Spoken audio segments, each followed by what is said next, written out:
LA Reid, shit was epic.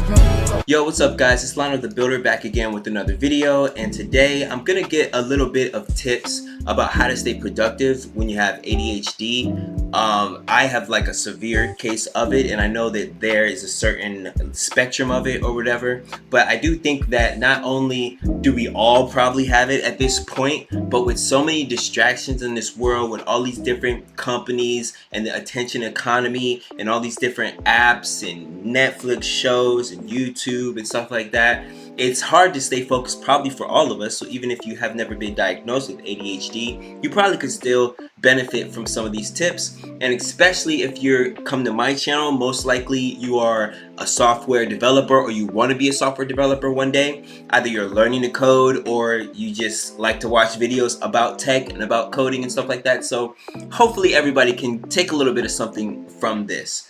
And if you are still working a 9-to-5, you're gonna have to go through a complete shift and unlock some superhuman, superpower focus if you're actually gonna learn how to code and break into this industry in 2024. So a little bit more about my history is that I was diagnosed with ADHD when I was in 4th grade. I was one of those like class clown kind of kids. I remember I had a terrible time trying to sit still in class, and I used to get up and sharpen my pencils until they were down to like nothing and ball up random pieces of paper, get up and throw them away. And so they had me like, they tried to put me in a slow class basically and had me see a psychiatrist because I also was smart, you know what I mean? Like I got good grades still, and I had to take an IQ test.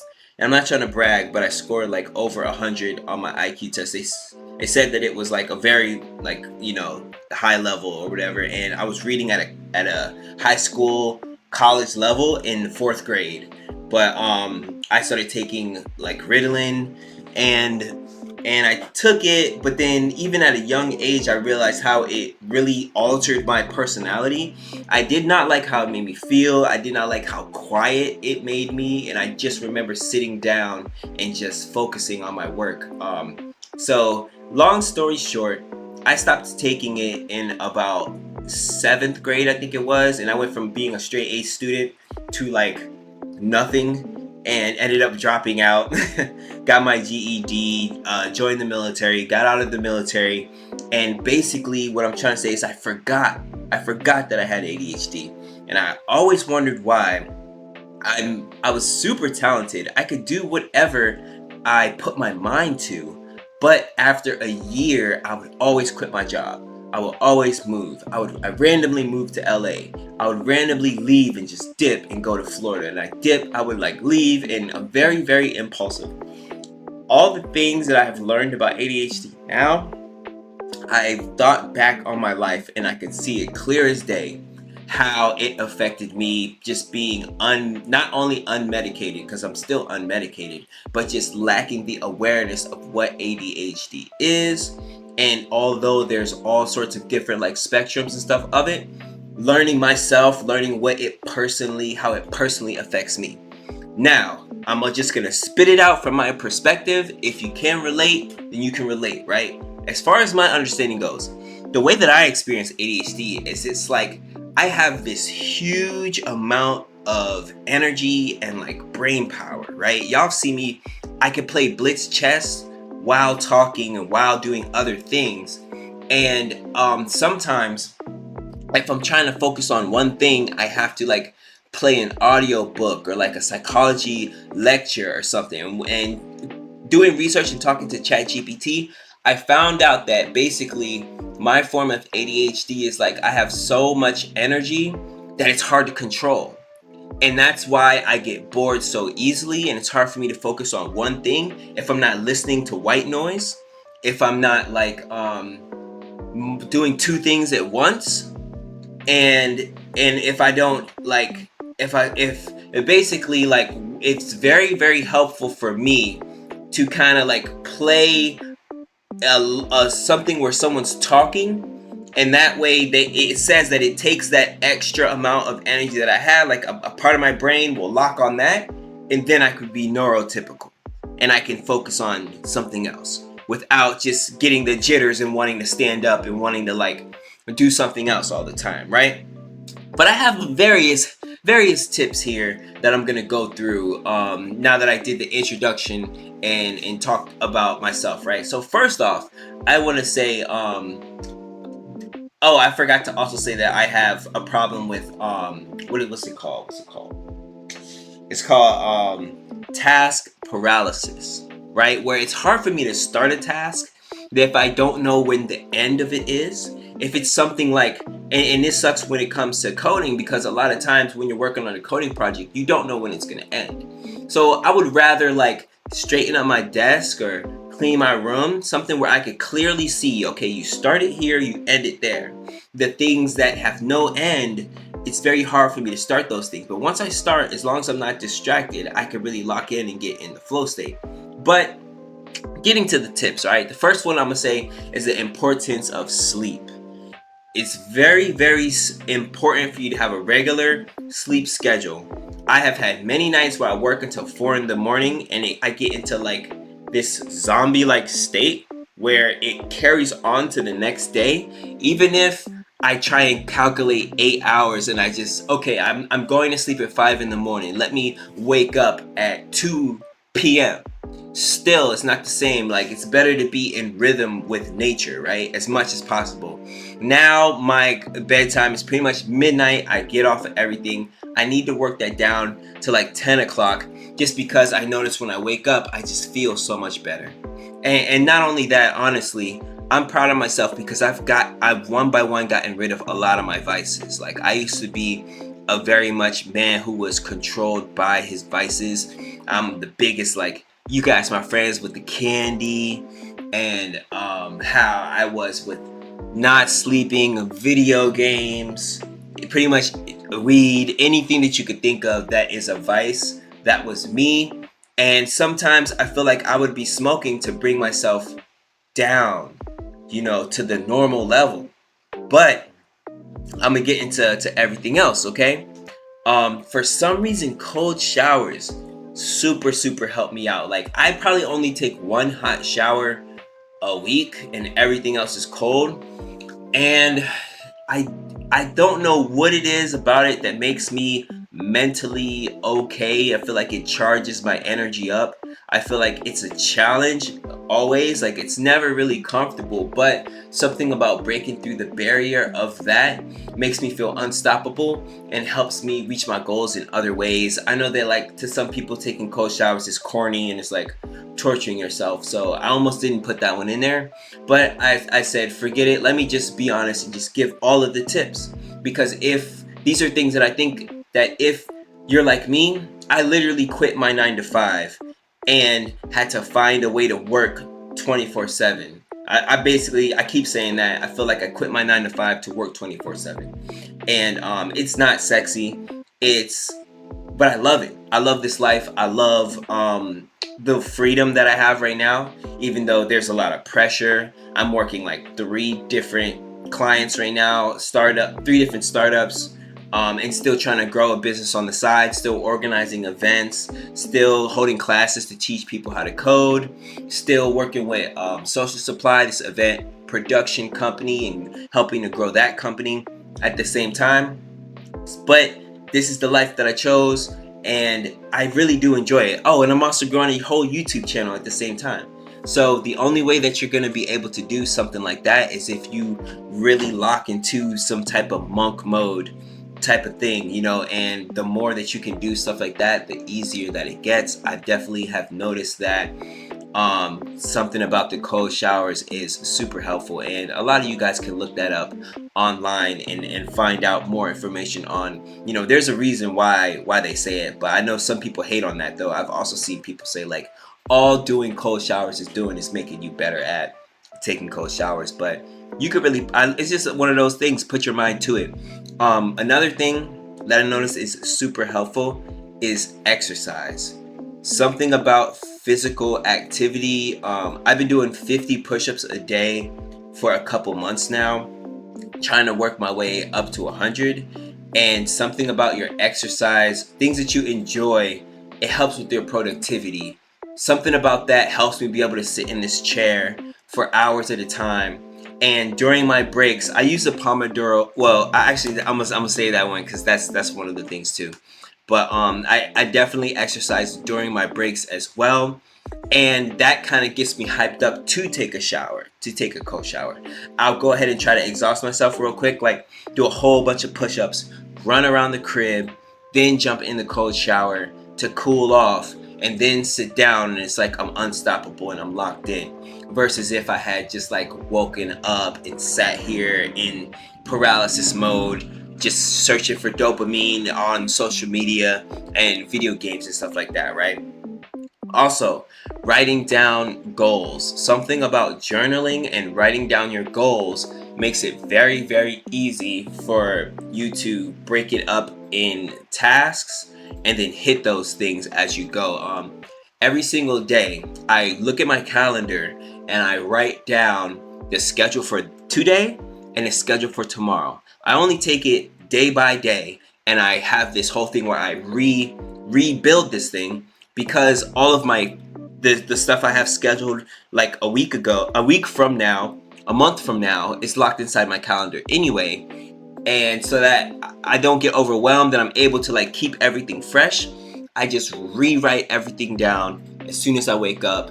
I try and think of everything that I want to do in the day, and I write it on the whiteboard. And then as I do certain things, I cross them out.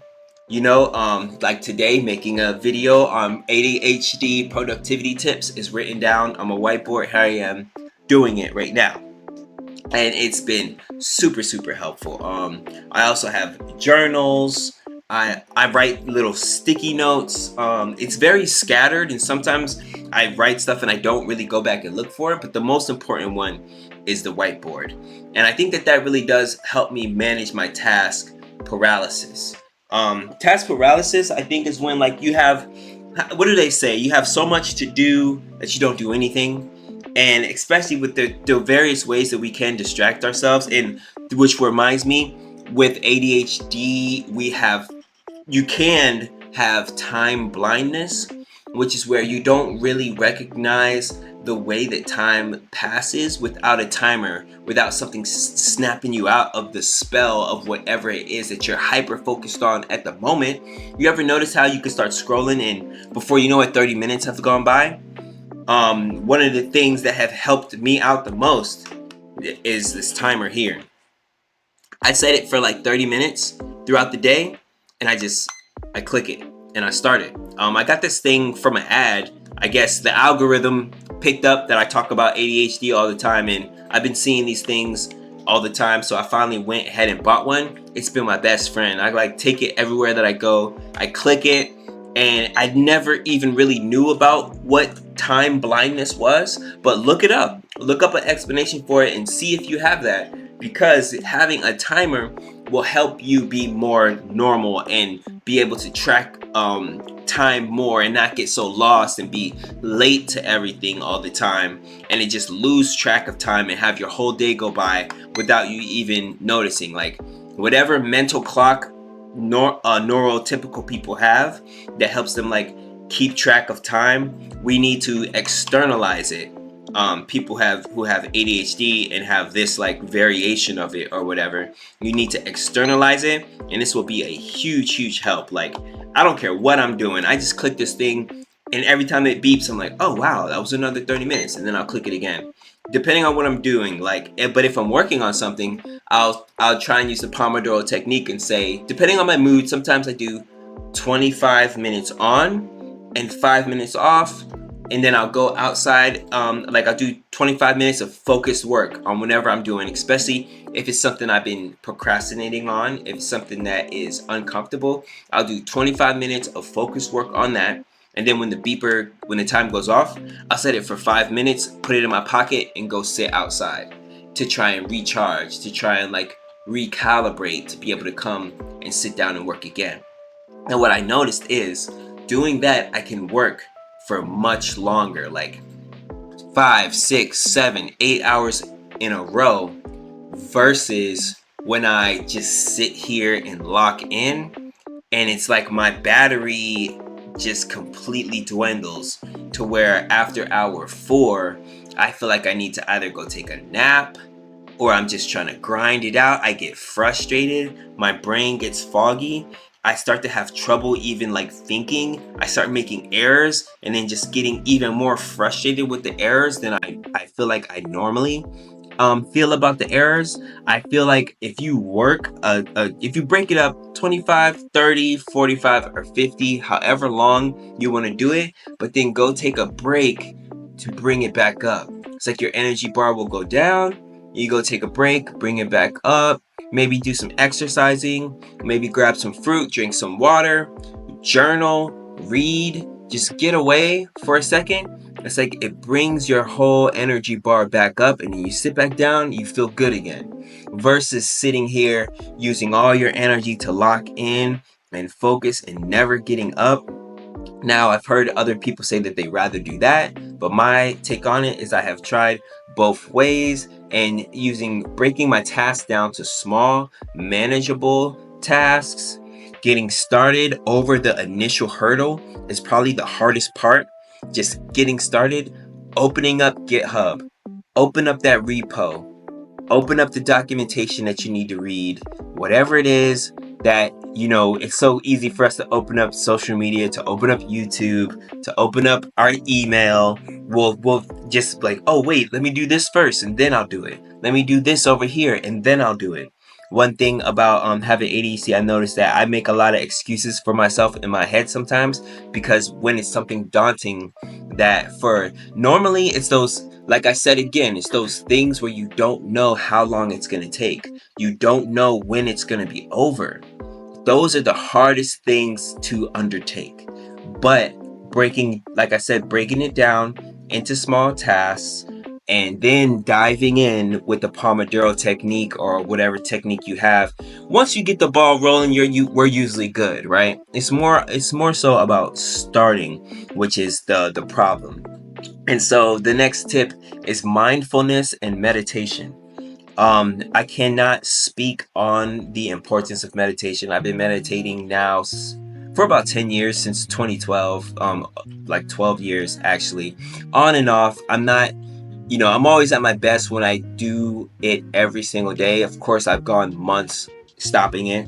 And what that is, I don't want people to overthink it and think that like I'm sitting Indian style on a mountain for hours. It's not even like that. I'm just saying 5 to 10 minutes a day. And I'm not saying stop your thoughts completely, but what I tell people is to just try to take that third person perspective to where you're just thinking about your thoughts. To me, as long as you're observing your thoughts, hearing them, considering them, thinking about them, then if you want, you can attempt to stop them or just enjoy the space in between your thoughts. But focusing on your breathing, just relaxing, and just it's like taking a step back and getting out of your head. Versus when we live, you wake up, you go through social media, you go through all of the stuff that you have to do every day and all the daily stuff you have to care about. It's like you could be under a spell of yourself and never taking a step back to like listen to yourself, right? Because we have a self-conscious mind, which is our waking state, right? What's coming in through our eyes, our nose, our ears, our mouth, like what's controlling, what's the decider. And then you have your subconscious, which is the more powerful part of us that's absorbing all of the information. It's looking at everything behind me, outside, watching cars go by. It's digesting my food, beating my heart.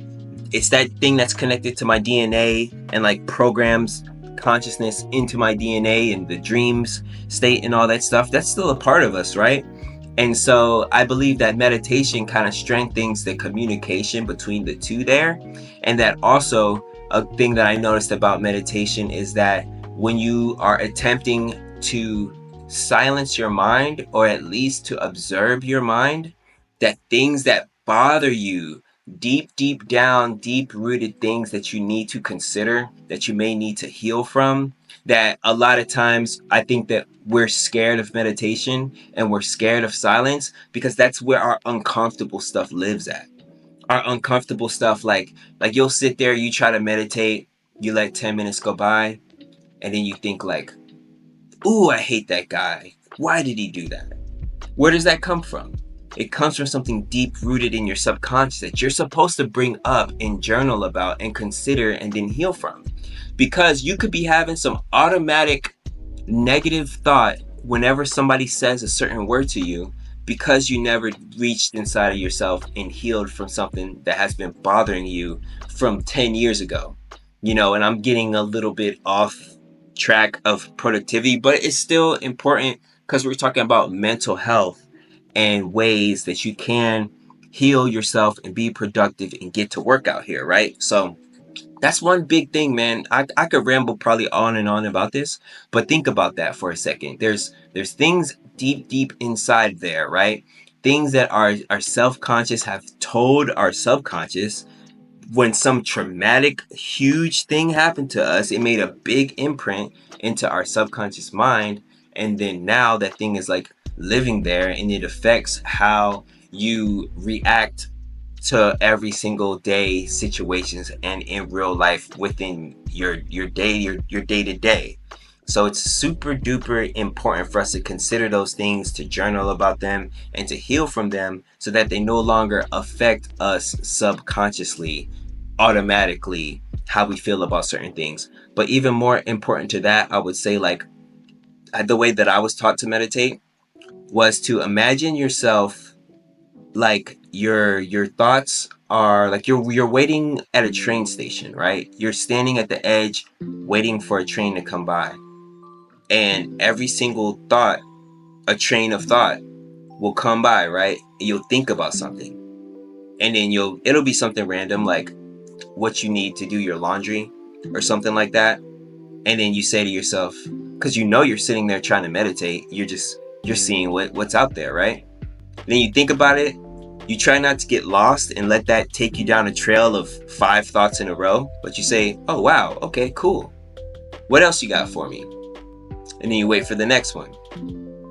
And then something else will come up. Oh, I need to call my mom tomorrow, right? And then you think like, oh, wait a minute, I'm meditating. Okay, what else you got? What else is in there? And the more you do that, the more you get used to it, the more you notice that, okay, now it's nothing. It's the space between your thoughts where you are basically meditating. You realize that you have like the space gets wider and wider, and you get more and more comfortable in that waiting state where you're waiting for the next thought. And you do that every day. It can really give you more control over your ability to focus on your tasks throughout the day, your ability to sit down and to learn how to code and to do harder things. You just have more control over your mind, because our mind is everything to us. Our mind's the most important thing throughout our life. Like, we live in our mind, we wake up and it's just our mind from start to finish, right? And so meditation is probably should be number 1 on this list, and the most important on this list. That's why I'm sitting here rambling so much about meditation. I would say next would be your environment, your physical environment around your desk. Trying to keep it clean, tidy, and organized will also influence your ability to focus and to be productive and to move forward, using the breaks. Next would be having a healthy diet. Sugar is toxic to your brain, so that's going to affect your concentration, your ability to focus as well. If you can, take the proper supplements. After getting enough sleep and drinking the right amount of water, taking the proper supplements and stuff like that will also help you be more productive. And in terms, it's all about being mentally, physically, spiritually healthy. These are the tips that I have found that have helped me the most where it comes to going from where I was around this time last year to where I am now. And I'm really looking forward to continuing on this path, getting rid of more vices, improving myself every single day, sharing that journey and sharing the tips with you guys. Drop a comment as well. Let me know your personal tips. Let me know the things that you have done that have helped you as well. Do y'all meditate? Do y'all do something that I haven't named here? Because I know a lot of people who are a part of the community inside the Discord, we're all the same. We're all digital builders. We all are on this path And we all know how hard it is to code, right? We're trying to do one of the hardest things on this planet that you could be trying to do, right? You got to be a little bit different for that. Those of you who could just smoke and drink and still learn how to code, man, shout out to y'all, because y'all are built truly different. You're geniuses out there. But and I know that I could, but man, when I first started, I was like drinking wine and trying to code in the beginning, and nah, I had to really cut out a lot of my vices, and the way that I've done that, I've seen massive improvements. I'm gonna keep doing that. Like y'all know, I just quit playing a video game that I was addicted to. I was spending like too much time there. That's why you're seeing more videos from me now, and you will continue to see more videos from me now, more streaming as well. I'm in Discord more. Join the Discord, join the school. That's today's video, productivity on ADHD. I'm Lionel the Builder, and I'll see y'all next time. Peace.